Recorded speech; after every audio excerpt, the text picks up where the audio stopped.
Break के बाद एक बार फिर आपका स्वागत है हर पल जिंदगी में।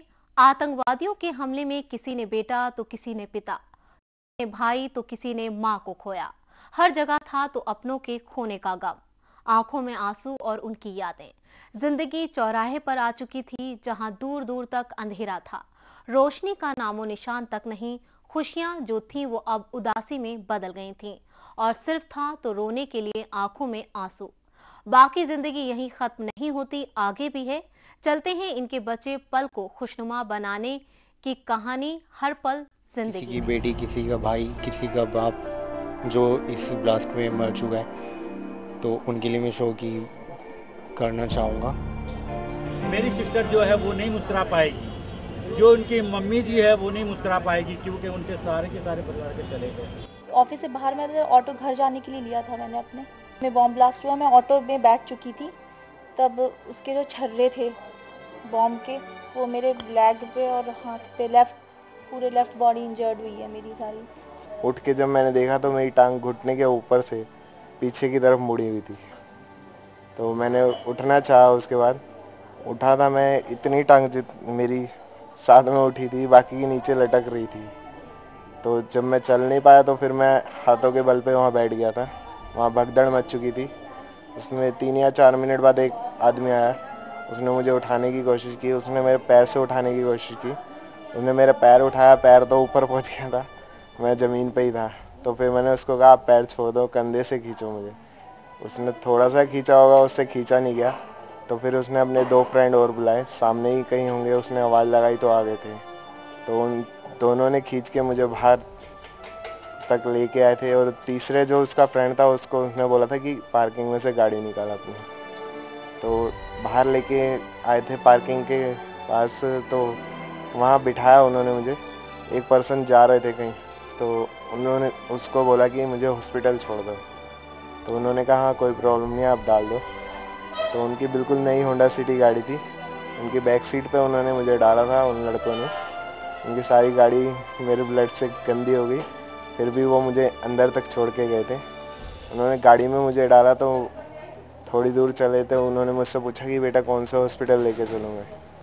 तो फिर मैंने अपने घर फ़ोन किया, अपने चाचा को बताया। तो जब वो लेके मुझे अंदर गेट तक आए थे, तो मेरे चाचा पहुंच चुके थे गेट पे। तो फिर उन दोनों ने मिलके, गाड़ी वाले ने और मेरे चाचा ने मिलके मुझे स्ट्रेचर पे डाला। मैं फर्स्ट पर्सन था जो हॉस्पिटल में आया था।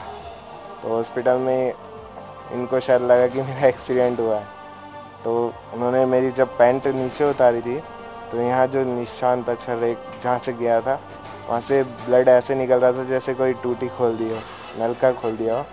तो उन्होंने टांका लगाया, 2 टांके लगाए, उससे और तेज़ हो गया था। तो फिर उन्होंने गहराई से टांके लगाए, तब जाके बंद हुआ था। टांके लगा के वो हटे ही थे तो इतनी देर में एम्बुलेंस वगैरह आना शुरू हो गए थे। तो इनको पता चल गया कि मैं बम ब्लास्ट का केस है मेरा। तो फिर उन्होंने और सीरियसली मुझे लिया। उसके बाद जो ट्रीटमेंट हुआ उसके बाद हुआ था। फिर पीसीआर की एक गाड़ी आई दिल्ली पुलिस की, उसमें से 1-2 पुलिस वाले उतरे, उन्होंने पकड़ा। मैं इस काबिल नहीं था कि हम एक पुलिस वाले के साथ से जा सकूँ। 2-3 लोग आए, फिर आम आदमी, उन्होंने मुझे एक ऑटो में डाला, 3 व्हीलर में। उस समय यहाँ डॉक्टरी इलाज तो खैर यहाँ बहुत अच्छा हो रहा है, और हमारा 1 रुपया भी नहीं लगा यहाँ पे। सारे मेरे 2 ब्लड भी चढ़े हैं। मैं गोद में लेके वहाँ खड़ी थी, पीछे से धमाका हुआ, उसके दिमाग पे चोट लगी। साथ देंगे, आपका साथ देंगे। इलाज अच्छा, बहुत काफ़ी रिस्पॉन्सिबल रहा है, डॉक्टर सबका सहयोग अच्छा रहा। अभी तक कैसा फील कर रहे हैं? अभी तो काफ़ी बढ़िया, पहले से बहुत बेटर है।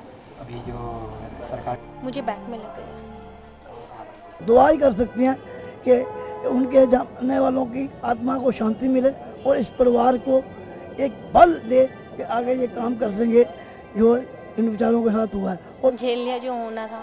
अभी जिनके मरे हैं उनका तो मुझसे ज़्यादा नुकसान है। मैं एमबीए के लिए सोच रही हूँ बेसिकली अब। ये अच्छा है, और वो एक पुलिस इंस्पेक्टर भी मरे हैं, उनके लिए बहुत मुझे दुख है कि वो गए हैं, पर उन्होंने भी काम किया है, देश के लिए बहुत अच्छा किया है।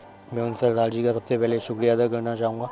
मैं उनसे कांटेक्ट करने की कोशिश कर रहा हूँ, बट मेरे पास ना उनका कोई कांटेक्ट नंबर है। मैं आपके चैनल के माध्यम से कहना चाहूँगा, एक तो उनका शुक्रिया अदा कहना चाहूँगा, और देन सेकंड मैं उनसे एक बार मिलना चाहता हूँ। अगर वो मुझे देखें तो प्लीज़ मैं रामन और लोहिया में ट्रॉमा सेंटर बिल्डिंग के 4th फ्लोर के बेड नंबर 13 में हूँ, प्लीज़ आके मुझसे मिलें। आतंकवाद का मुकाबला हम सबको करना है, हमें ये डरने की कोई लोड़ नहीं है, क्योंकि जब ये कांड होते हैं तो दहशतगर्दों को हमें मुंह तोड़ जवाब देना है। इसके लिए हम यही आपसे कहते हैं वीडियो के, इनके लिए कुछ आप कीजिए।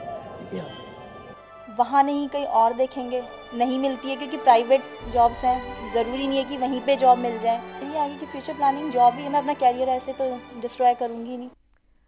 जिंदगी मानो थम सी गई है, अपनों की यादों में उनके आंसू रुकने का नाम ही नहीं ले रहे हैं, क्योंकि वो तो चले गए, बस छोड़ गए तो अपने पीछे परिवार और छोटे बच्चों को। उनकी आंखें उन्हें ढूंढ रही हैं और उनके आने का इंतजार कर रही हैं, लेकिन उन्हें क्या पता जो चला गया वो लौट कर नहीं आता। फिर भी ये बची हुई जिंदगी को बेहतर तरीके से जीने की कोशिश कर रहे हैं। लेकिन लेते हैं एक छोटा सा ब्रेक, जाइएगा नहीं, ब्रेक के बाद अभी बहुत कुछ बाकी है।